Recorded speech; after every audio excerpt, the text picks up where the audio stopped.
Ooh. Y'all can see me, so that's good enough. I've done this video a whole bunch of times, and I had part 1, part 2, part 3. So I'm going to see if I can do it as just one whole video and be focused. Especially because it's late, no more truckers are trying to come in to where I'm at. So where I'm parked at, I had to park over in this wash.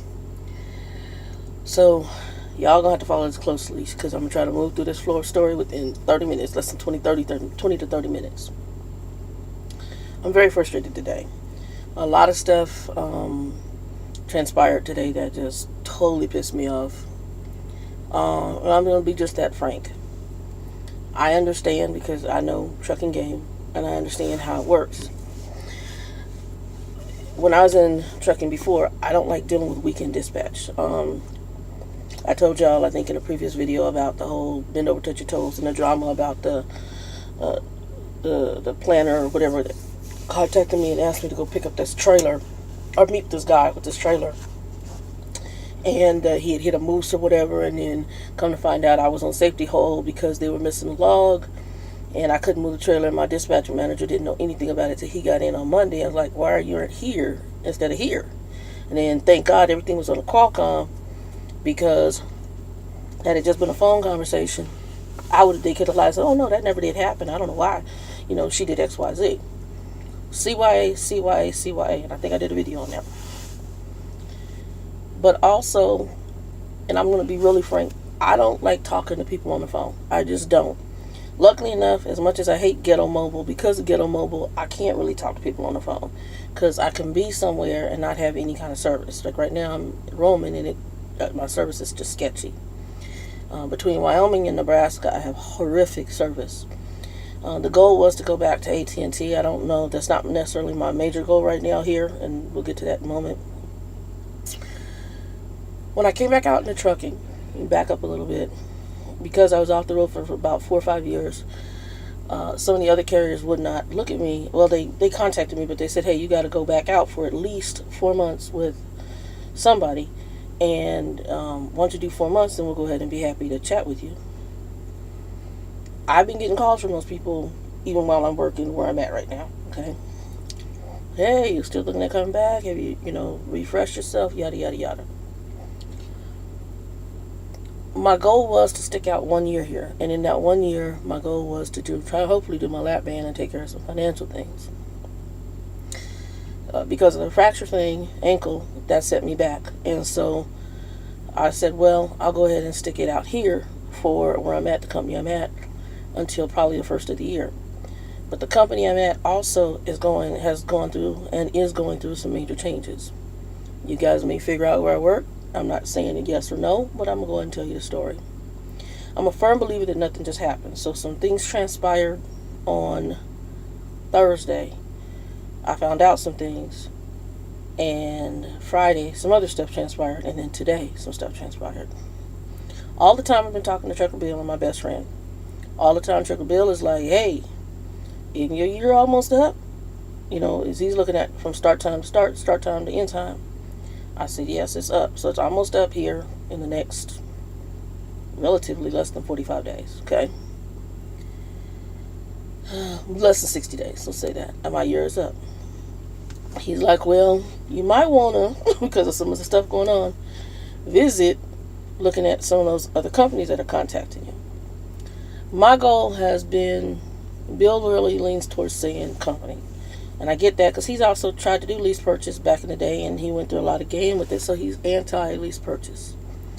Because he went through some game and he just doesn't deal with it. And I understand that.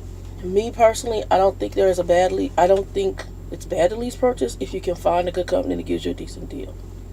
One that gives you percentage of the load, and one that you don't effing have to train. I don't really want to train. So, I worked for 2 companies when I first started out. As we say, the starter companies. I chose to come back to one of them. I'm not giving the name of the one I'm at. The company that I came back to, they've gone through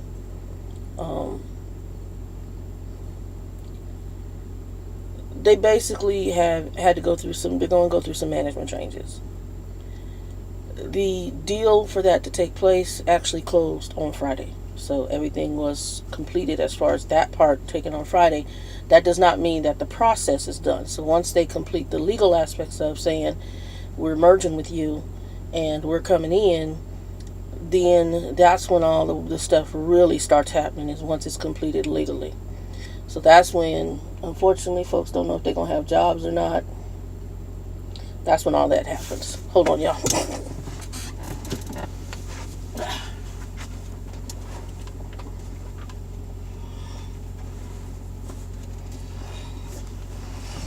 You got to see my butt. Anyway, I got my shirt on again, so I had to put that in. And I might lift this up. That's when that kind of stuff happens. And I'm going to do that to y'all. So, the issue that has happened, and I don't know, again, when you're dealing with this kind of stuff, mergers, because it's just my corporate background, people become kind of crazy. Internally, externally, everybody crazy. They do crazy stuff because in the background, they don't know if they're going to have a job. So, they could be buttholes, and all of a sudden you're like, well, why am I going through this? Why am I dealing with you, and why are you acting this way? Well, some of it is because they don't really care. They don't think they're going to have a job. They don't know if they're going to have a job. And they're unhappy because things are on the line, okay? And they know it. It's not... If you worked in corporate America, you know it. It's a vibe that goes throughout the company. My best friend, she's like, Shannon, you've been through acquisitions before. And I was sticking out with it. Let me leave that on. I was sticking out with the company. And let's turn that one on too. I was sticking out with the company, and the reason I was sticking out with them was because the company that they are connecting to, their reputation on a managerial side is extremely good. Their representation, their reputation as far as driver advocacy is very good. They have a very good reputation with drivers. I know people who actually work for their company right now. Initially, some of those people were trying to get me to go over, and the recruiter I had for that company was kind of sketchy. So I came back to my starter company, one of the starter companies that I was with, and it's because I left on good terms, and I really, didn't have any ill will. I really didn't have a bad experience. It wasn't a great experience, but it wasn't bad. But they were run, in my opinion, more corporately and a little bit better than one of the companies I went to. Okay, more corporate, a little bit more organized, but there were things that I knew that needed fixing. And that's for damn sure when I left.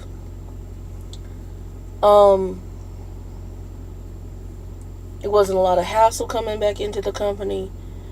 Even with the ankle thing, they were decent.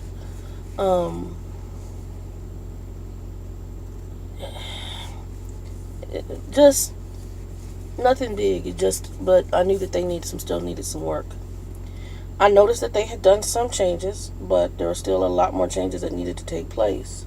So to me, the marriage of this company and the other company together was very good. My little cane I sometimes use.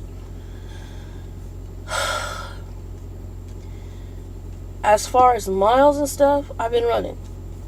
The first lady I had as a driver manager, I really clicked with her. Our rapport together was excellent. The second lady, we get along, but I don't know. There's just, we haven't built that click as well as I have with the first lady. First girl is, I think, younger. And she drove for about a year, she said. And then she went into the office, but her family has been in transportation ever since. And her mom was like a driver manager for I forgot how many years.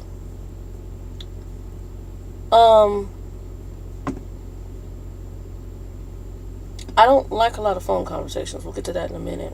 And I'll get back to that in a minute. The one thing I like about this girl, I don't get as many miles as I did with the first one. But she keeps me running, but what I've noticed is that I have a little more time on the loads than what I would like. Sometimes too much time. I do like time on my loads because I don't like to rush, because rushing to me is what causes accidents.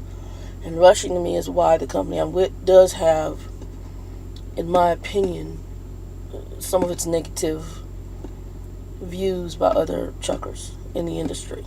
Because you have a lot of young drivers who are new to driving, and all they know is try to go fast, and they don't know how to handle the equipment yet. So that to me is a detriment, and they're trying to earn a certain amount of money. And okay, no, it's telling me something about charging, and they're trying to go fast, and next thing you know, they got the truck turned over on the side of the road. So the recent load, you guys know, I came off that I came off that Labor Day, and I reset in Sparks, Nevada. That's where I reset at, which is just the Reno area. My load delivered just outside of the Bay Area, San Francisco, if you didn't know. And then I brought a load in from McClellan, California, which is the Air Force Base, back into Utah. Now, what my company has been doing, which to me is idiotic, but I just follow the rules as best I can. We have 2 terminals, and anytime you go into that terminal, whether the fuel with a load or whatever you're going in for, you will always have to take your trailer through an inspection bay. By doing that, you risk the trailer being shut down if it has any issue that the mechanics feel they need to work on, which is called a red tag. Anything could be a tire, or they just need to work on a tire. It's gonna slow you down, okay? Because you could have tires that need to be changed, and it takes time to change them big ass tires on the truck, and usually more than one. They find one, there's usually more than one, is what I found.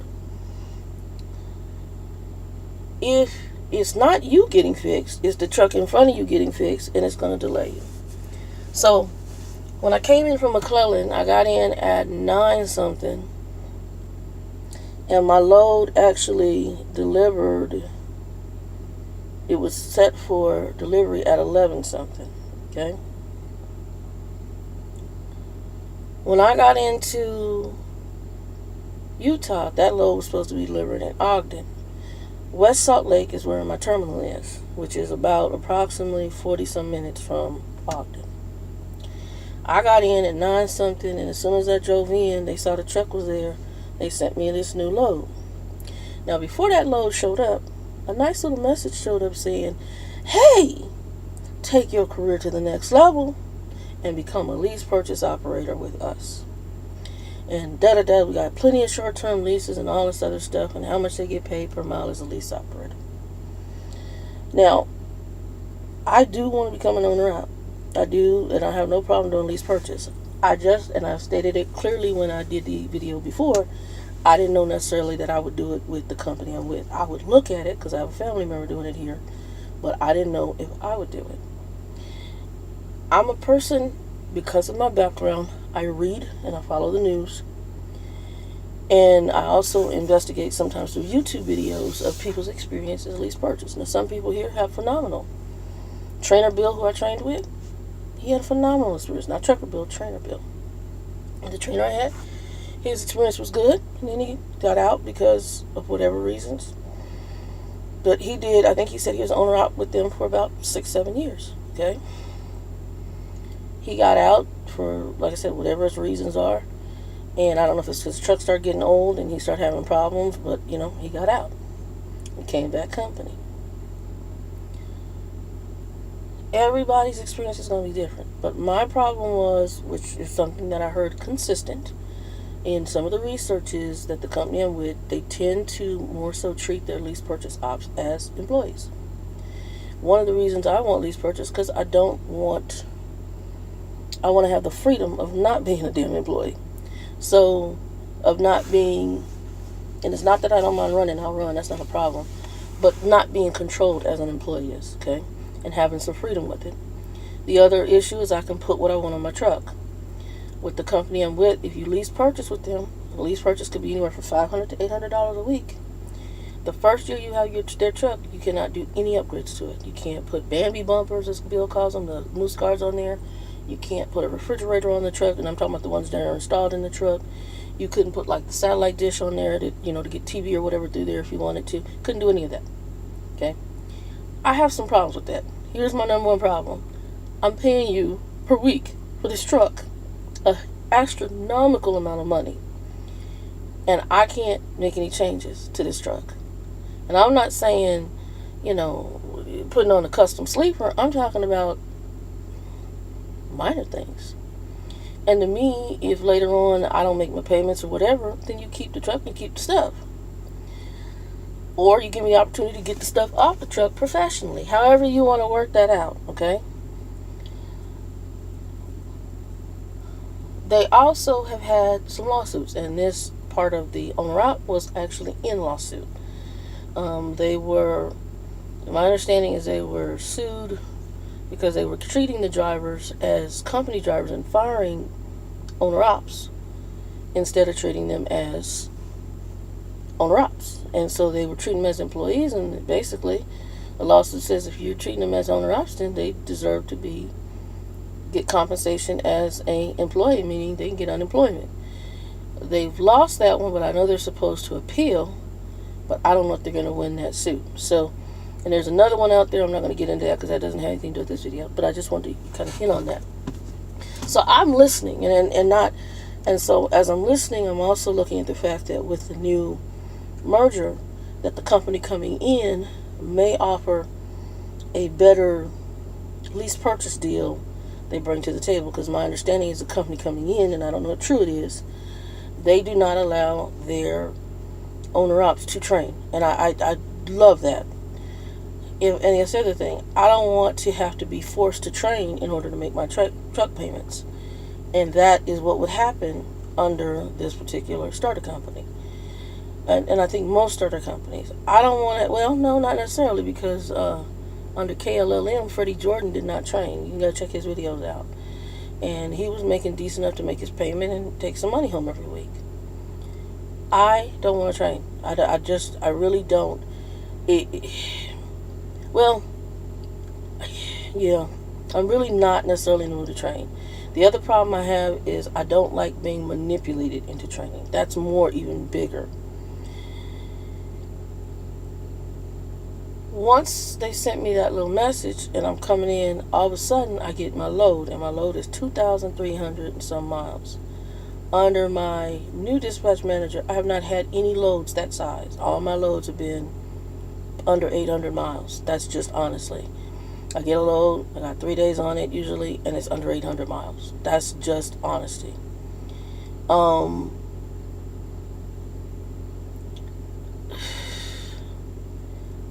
I like having a little time, but sometimes it's 3 to 4 days, which is way too long. And so my average check is not being what I would like it to be. It's not bad, but it could be more. Under the other girl, I was getting more, and she just worked with me on getting, hey, because one thing I told her, I'm not fast in mountains. I take my time in a mountain. I've had the experience of sliding in a truck. I take my time in a mountain. There's some stuff that I just don't do, and I've seen some very bad stuff. So I don't take risk, and there's a reason why I tell people my MVD record is 1 page. It's not long at all, because I don't have a whole bunch of crap on it for my regular driver side or for the commercial side. I just don't, because I don't take dumb risk. I'm not an aggressive driver in the sense of, some of the stuff that I see happen. You do have to have a little bit of aggression, but not to the point where it's road rage kind of stuff. That's not me. So I get this big run, and then shortly thereafter getting it, I get another message that says, hey, we have great short-term lease stuff available, and you get $1 something a mile. So I don't know if it just was coincidence that these messages all came together. The become a lease purchase, take your career to the next level, then the 2,000 some odd mile run, and then the next level. What you have to understand is there is a psychological game to how some starter companies play. So it could be coincidental, or it could be planned, thinking that I'm going to go, oh my God, if I was making that $1.17 a mile, this is how much I would take home on this 2,300 mile run. I don't think like that, because I realize that actually means you're enticing me to get this truck, go into this lease purchase, and then I'm going to have to train in order to make the money to make that payment, because you're not going to give me those miles unless I actually train someone, okay? So, got the load, was excited about it, and I knew I was going to roll hours, but they should be able to see what I'm going to do. The load was potatoes, okay? So the load that I'm coming off of from McClellan is going to deliver in Ogden. And after the Ogden delivery, I was to head to Idaho, okay? And when they sent the load for Idaho, they sent a message that said head there as soon as safely possible, but they had an appointment time on that load of 4 o'clock. So let's back up. My load delivered in Ogden at 11 o'clock is when it was supposed to deliver. They sent me into the terminal for fuel. I didn't get to the terminal until about 9:15, 9:30. Okay? I go get in line, and I have to wait to go through the inspection bay while they're inspecting a truck. So by the time they pull me in, it's like 10 o'clock, 10:15. They start looking through the trailer. I run to the bathroom and come back to fuel the truck. She says, well, we're not going to do anything now, but the truck is like 3 or 5 days away from its company inspection. And if I do it now, unfortunately, we're going to have to hold the trailer, and the reefer's going to have to get an oil change, which this was the reefer that was sending these erroneous messages that I said. At first, it was so weird. I almost thought the dispatch was possibly joking with me because I just kept getting these weird messages. And they were intermittent. They weren't intermittent. And I noticed that when they mainly happened was right before the reefer was going to start up to cool. But when you check the temperature was within the range, but then it would tell you it wasn't in these messages. And it wasn't every time, it was intermittent. I let her know. She says, well, we'll just, it'll get checked, when it comes in. I said, no problem. Was able to fuel, had take the reefer out. That was delayed because I had to wait for the truck in front of me during the inspection day. Then they had to inspect. They still ain't going to inspect mine for the brakes and the tires because that's what they're supposed to do.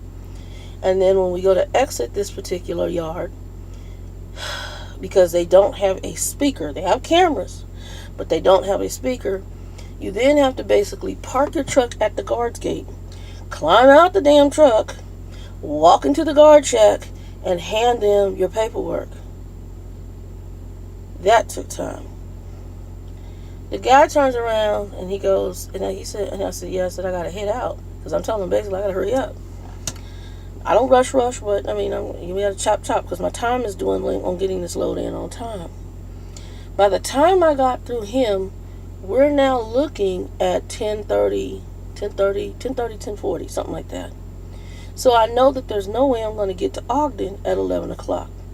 So as soon as I get through the guard shack, I park on the side of the exit driveway for our terminal, send a late call message and say, look, stuck at the inspection bay. You sent me in here knowing that this is going to happen. And the weird thing was, the guy who was at the guard shack, he told me, he used to be a driver. He says, anytime they send you into a terminal, they need to account for at least 2 to 3 hours minimum. Because you can get stuck here because the trailer needs fixed, boom, boom, boom, boom, boom. He was good. I actually did like him. But it's just ridiculous. And how much it costs to put a damn speaker in, I have no speaker and microphone so they can hear you and you can hear them. I have no idea, but it's craziness. That terminal is not the original terminal for the company I'm with. The terminal was acquired when they acquired the refrigerator division that they now have. Okay? Let's put it that way. And we're going to come to that for a reason. This may be 2 parts, but I'm trying to keep it 1. So, by the time I got done, headed out of there, got to Ogden, which was an hour out, because they're doing construction on the Utah Freeway. The ramp that I would have used, I have to pass it because they've closed it and detour. So it adds more time. So it's usually 40 minutes. You might as well just make it an hour. Go, get to the customer, send my arrival customer call, which I thought I was there. I was not actually at the right place. I was just on the other side of the building. But they have a detour on the street. And while you can get to one part of it, you can't get to the customer I needed to go to. So I had to go back the truck down the road. Literally, this is my day. U-turn this damn truck in the parking lot of the same place I thought was the right place. Go down a back area and then go through some alleyway to try to find this little company. It's like a warehouse district. Locate the company. Then I have to realize there's a truck parked in front, so I have to go down to the dirt lot, send my ride, so I go and try to turn this around. Get in there at exactly 11:25, 11:30, which is the estimated time in which I told them I would be there, and I got there exactly at that time.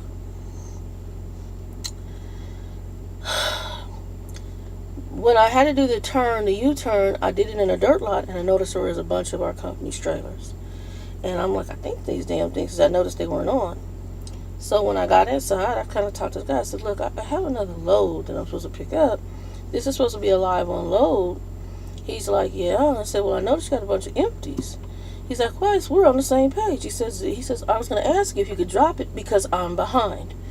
If you're doing a live unload, there is half the time with live unloads, I don't get unloaded. It could be anywhere from 2 hours or longer on refrigerated to get your truck unloaded.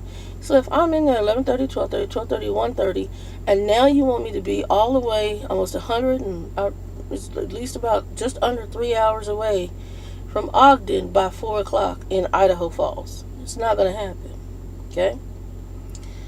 So even with me dropping and hooking to another trailer, I still had to take the other trailer and go and get it washed out. Not to mention, go back, give all the paperwork in, make sure everybody signed what I needed, get that to say I completed the call, and hook to the other empty, and send all the information for that.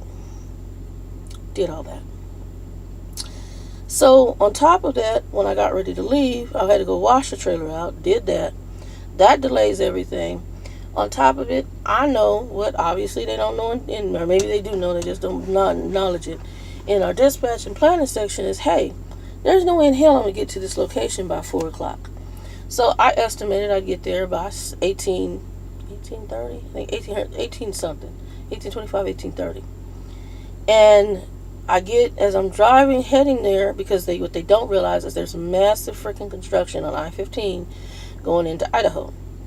And what they don't realize is that it literally, I got like 5 or 10 miles from Idaho Falls, and traffic stopped for almost an hour on that freaking freeway. Okay? We sat for almost an hour. Insanity. Get to Idaho. As I'm driving to Idaho Falls, they send a message saying, hey, your load has been rescheduled for pickup, the shipper, at 8 a.m. on the next day, which would be the 8th, because this was the 7th, it would have been the 8th. I'm happy about this because I'm thinking to myself, well, it gives me enough time. And I just, how can I put this? It gave me enough time, so I was happy about it. At this point, and I think I'm going to stop here and do a part 2.